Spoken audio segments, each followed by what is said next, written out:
الحمد للہ رب العالمین والصلاة والسلام علی رسولہ الکریم اما بعد فاعوذ باللہ من الشیطان الرجیم بسم اللہ الرحمن الرحیم وَلَقَدْ آتَيْنَا مُوسَى الْكِتَابَ وَقَفَّيْنَا مِن بَعْدِهِ بِالرُّسُلِ وَآتَيْنَا عِيسَى ابْنَ مَرْيَمَ الْبَيِّنَاتِ وَأَيَّدْنَاهُ بِالرُّوحِ الْقُدُسِ أَفَكُلَّمَا جَاءَكُمْ رَسُولٌ بِمَا لَا تَهْوَىٰ أَنفُسُكُمُ اسْتَكْبَرْتُمْ فَفَرِيقًا كَذَّبْتُمْ وَفَرِيقًا تَقْتُلُونَ وَقَالُوا قُلُوبُنَا غُلْفٌ بَل لَّعَنَهُمُ اللَّهُ بِكُفْرِهِمْ فَقَلِيلًا مَّا يُؤْمِنُونَ وَلَمَّا جَاءَهُمْ كِتَابٌ مِّنْ عِندِ اللَّهِ مُصَدِّقٌ لِّمَا مَعَكُمْ وَكَانُوا مِن قَبْلُ يَسْتَفْتِحُونَ عَلَى الَّذِينَ كَفَرُوا فَلَمَّا جَاءَهُم مَّا عَرَفُوا كَفَرُوا بِهِ فَلَعْنَةُ اللَّهِ عَلَى الْكَافِرِينَ بِئْسَ مَا اشْتَرَوْا بِهِ أَنفُسَهُمْ أَن يَكْفُرُوا بِمَا أَنزَلَ اللَّهُ بَغْيًا أَن يُنَزِّلَ اللَّهُ مِنْ فَضْلِهِ عَلَى مَن يَشَاءُ مِنْ عِبَادِهِ فَبَاءُوا بِغَضَبٍ عَلَى غَضَبٍ وَلِلْكَافِرِينَ عَذَابٌ مُّهِينٌ۔ صدق اللہ العظیم۔ واجب الاحترام سامعین، السلام علیکم ورحمۃ اللہ وبرکاتہ۔ سورہ البقرہ کی 87 سے لے کے 90 نمبر آیات تک تلاوت کرنے کی سعادت حاصل ہوئی۔ ان آیات کا ترجمہ یوں ہے: اور بے شک ہم نے عطا فرمائی موسیٰ علیہ السلام کو کتاب، اور ہم نے پے در پہ ان کے پیچھے پیغمبر بھیجے، اور دیں ہم نے عیسیٰ علیہ السلام بن مریم علیہ السلام کو روشن نشانیاں، اور ہم نے تقویت دی انہیں جبرائیل علیہ السلام سے۔ تو کیا جب کبھی لے آیا تمہارے پاس کوئی پیغمبر ایسا حکم جسے تمہارے نفس پسند نہ کرتے ہوں تو تم اکڑ گئے؟ بعض کو تم نے جھٹلایا اور بعض کو تم قتل کرنے لگے۔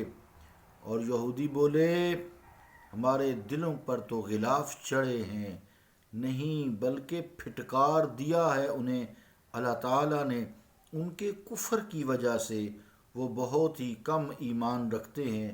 اور جب آئی ان کے پاس اللہ تعالیٰ کی طرف سے وہ کتاب یعنی قرآن جو تصدیق کرتی ہے اس کتاب کی جو ان کے پاس تھی، اور وہ اس سے پہلے فتح مانگتے تھے کافروں پر اس نبی کے وسیلہ سے، یعنی اس نبی کے وسیلہ سے کافروں پر فتح مانگتے تھے وہ، تو جب تشریف فرما ہوئے ان کے پاس وہ نبی جسے وہ جانتے تھے تو انکار کر دیا اس کے ماننے سے۔ سو پھٹکار ہو اللہ کی دانستہ کفر کرنے والوں پر، بہت بری چیز ہے جس کے بدلے سودا چکایا انہوں نے اپنی جانوں کا۔ وہ یہ کفر کرتے ہیں اس کتاب کے ساتھ جو اللہ تعالیٰ نے نازل کی، حسد کے مارے۔ یہ نازل کرتا ہے اللہ تعالیٰ اپنا فضل وہی یعنی جس پر چاہتا ہے اپنے بندوں سے، سو وہ حقدار ہو گئے مسلسل ناراضگی کے، اور کافروں کے لیے ذلیل و رسوا کرنے والا عذاب ہے۔ اللہ کا قول سچا ہے جو بڑی ہی عظمت والا ہے۔ عزیزان گرامی قدر، آیت نمبر جو 87 ہے اس میں فرمایا گیا ہے کہ اللہ تعالیٰ نے روشن معجزات عطا کیے حضرت عیسیٰ علیہ الصلوۃ والسلام کو، حضرت موسیٰ علیہ الصلوۃ والسلام کو. جیسے حضرت عیسیٰ علیہ الصلوۃ والسلام مٹی کا پرندہ بناتے تھے، اس میں پھونک مارتے تھے تو پھونک عیسیٰ علیہ السلام کی ہوتی تھی، اللہ کے اذن سے وہ اڑ جاتا تھا. اسی طرح کوئی مادرزاد اندھا آتا تھا جس کے یہ ڈیلے ہی نہیں ہوتے تھے، آج تک بھی اس کا علاج نہیں اور نہ تا قیامت تک آئے گا. ڈیلے ہوں تو علاج ہو جاتے ہیں پیچیدہ بیماریوں کے بھی. تو وہ دم عیسیٰ کرتے تھے، ہاتھ لگاتے تھے، ہاتھ پھیرتے تھے یا پھونک مارتے تھے تو وہ مادرزاد اندھا آنکھوں والا ہو جاتا تھا. اسی طرح کوڑی کا آج بھی علاج نہیں ہے، تو وہ کوڑی کو دم عیسیٰ کرتے تھے تو اللہ کے اذن سے وہ دونوں کوڑی بھی اور مادرزاد اندھا بھی صحیح ہو جاتا تھا. پھر مردوں کو زندہ کر دیتے تھے اللہ تعالیٰ کے اذن سے. مردے جو کئی سال پہلے فوت ہوئے ہیں اسے مارتے تھے، کک مارتے تھے، اٹھ باذن اللہ، تو اللہ کے حکم سے وہ اٹھ جاتا تھا. اسی طرح جو لوگ آپ کے پاس آتے تھے وہ جو کھا کے آتے تھے وہ بھی بتا دیتے تھے، اور جو گھروں میں رکھ کے بچا کے آتے تھے وہ بھی بتا دیتے تھے. اس طرح کے معجزات عطا کیے، یعنی جو گھر میں رکھا ہے وہ تو غیب ہی کی خبر ہوئی نا، اللہ کے اذن سے بتاتے تھے. عزیزان گرامی، قدر اس آیت میں وَأَيَّدْنَا بِرُوحِ الْقُدُسِ سے مراد جبرائیل امین علیہ السلام ہے، لیکن بعض مفسرین نے اس سے اللہ تعالیٰ کا وہ اسم اعظم مراد لیا ہے جس کی برکت سے حضرت عیسیٰ علیہ السلام مردوں کو زندہ کیا کرتے تھے. واللہ تعالی عالم.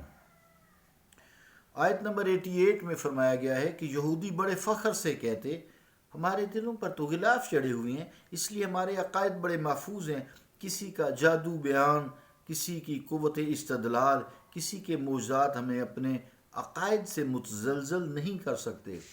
اللہ تعالیٰ فرماتا ہے یہ بات ایسے نہیں ہے، بلکہ حقیقت یہ ہے کہ تمہاری مسلسل نافرمانیوں کے باعث تمہیں رحمت الہی سے محروم کر دیا گیا ہے. اب تم اس قابل ہی نہیں رہے کہ نور ایمان سے تمہارے دلوں کے ظلمت قدے روشن ہو جائیں. 89 نمبر ہی آیت میں فرمایا گیا ہے کہ یہود کی ہٹ دھرمی اور دانستہ کفر کی ایک یہاں مثال بیان کی گئی ہے.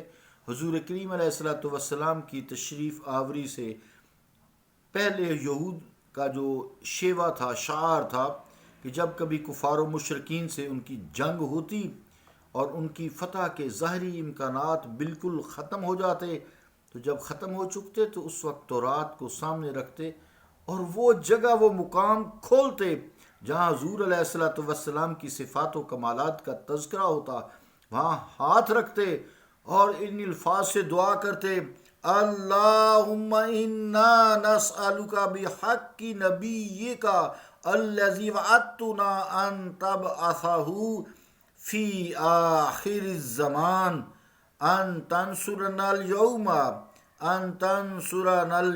علی عدونا فینصرون. روح المعانی تفسیر القرطبی. اس عبارت کا کیا مطلب ہے؟ جو وہ دعا کرتے تھے کفار کے مقابلے میں تورات کو سامنے رکھ کے حضور علیہ السلام کا واسطہ دے کر آپ کی صفات اور کمالات کا، کہ اے اللہ ہم تجھے تیرے اس نبی کا واسطہ دے کر عرض کرتے ہیں جس کی بعثت کا تو نے ہم سے وعدہ کیا ہے، آج ہمیں اپنے دشمنوں پر فتح دے.